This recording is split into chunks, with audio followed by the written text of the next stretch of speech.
भी उसके प्रति प्रत्युत्तर नहीं मिला तो दक्ष ने पुनः एक यज्ञ का आयोजन किया कनखल में जाकर कुछ समय बाद, और महादेव को नीचा दिखाने के उद्देश्य से यज्ञ प्रारंभ हुआ। बड़े बड़े देवी देवताओं को बुलाया, सबके सब विमानों पर बैठ बैठ करके कैलाश के ऊपर से गड़गड़ाते हुए निकलने लगे। महादेव तो ध्यानावस्थित हैं, पर सती मैया ने जब देखा कि ये गाड़ियों की आवाज़ कहाँ से आ रही है, एक के बाद कोई मारुति ले जा रहा है, कोई स्विफ्ट ले जा रहा है, कोई रिट्ज ले जा रहा है, ये मामला क्या है। अचानक देखा कि दिव्यांगना देवी सची बैठी है इंद्र के साथ विमान पर। अरे देवी सची कहाँ जा रही हो? सची ने कहा, अरे सती तो अभी तक कैलाश में ही बैठी है, तेरे पिता के यहाँ यज्ञ हो रहा है, हम वहीं जा रहे हैं। जहाँ ये सुना सती का मन टूट गया।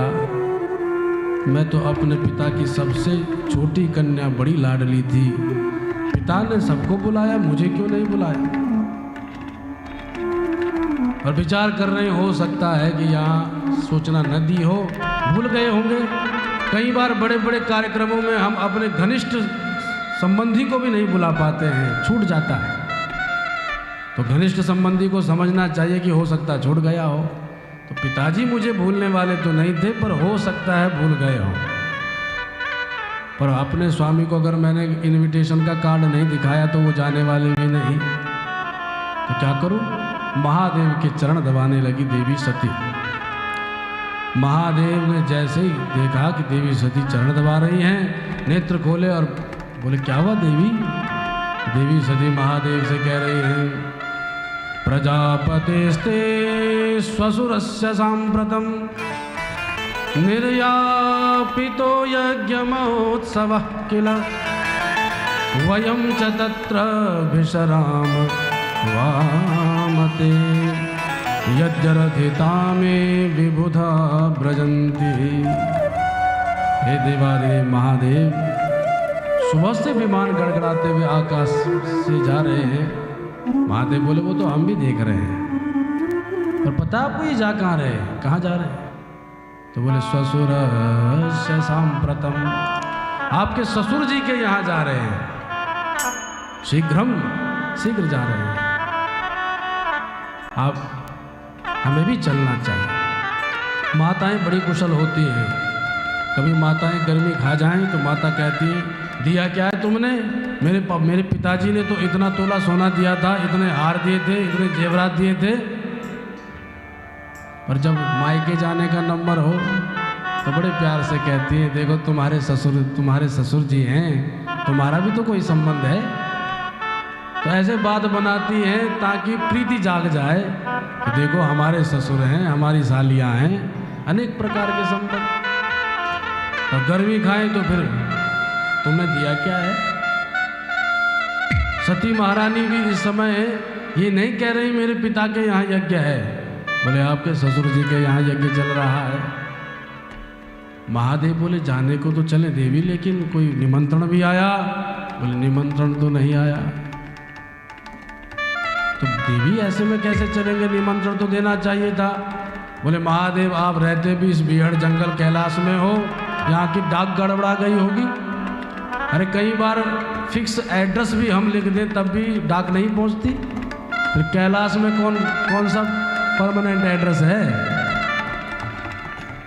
जो कोरियर की व्यवस्था आज वर्तमान में है, ये भी शहरों में है।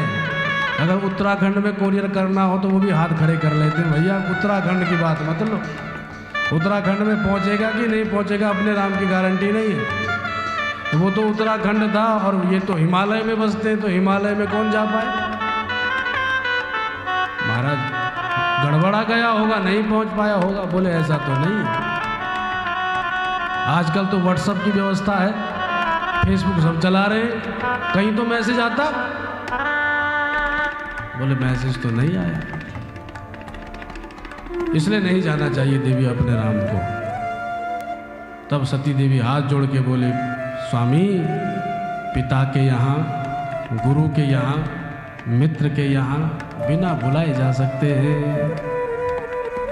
जब अनाहुता अप्यभयन्ति सौहृदम भर्तुर्गुरु देह कृतस्य केतन। पिता के यहाँ कोई बुलावे की आवश्यकता है?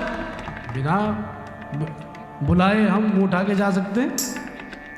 महादेव बोले जा तो सकते हैं, पर अगर उनके नेत्रों पर अभिमान का चश्मा चढ़ जाए तो फिर जाने में कुशलता नहीं है। जलना अच्छी बात है, रोशनी करना अच्छी बात है, पर जलो वहाँ जहाँ रोशनी की आवश्यकता हो, अन्यथा उजालों में चिरागों के मायने नहीं हुआ करते।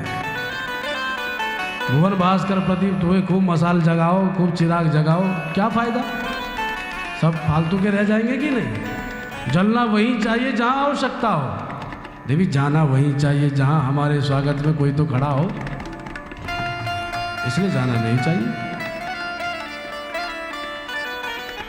पिता भवनोत्सव परम जो प्रभु आय सोई, तो मैं जाय कृपायतन सादर देखन सोए। हे कृपा करुणा के साक्षात पूंजीभूत स्वरूप भगवान शिव, हे स्वामी मैं जाना चाहती हूँ। तब महादेव ने पुरातन रहस्योद्घाटन किया। देवी एक बार तुम्हारे ससुर जी ने ऐसे हमें गालियाँ दी थी, और आज जो यज्ञ हो रहा है वो हमें नीचा दिखाने के लिए ही हो रहा है। तो अब तो तुम मेरी पत्नी बन चुकी हो, दक्ष पुत्री बाद में, पहले शिव पत्नी हो, शिवा हो, शिवांगी हो, इसलिए अब जाओगी तो स्वागत नहीं पाओगे। क्या मामला था? महादेव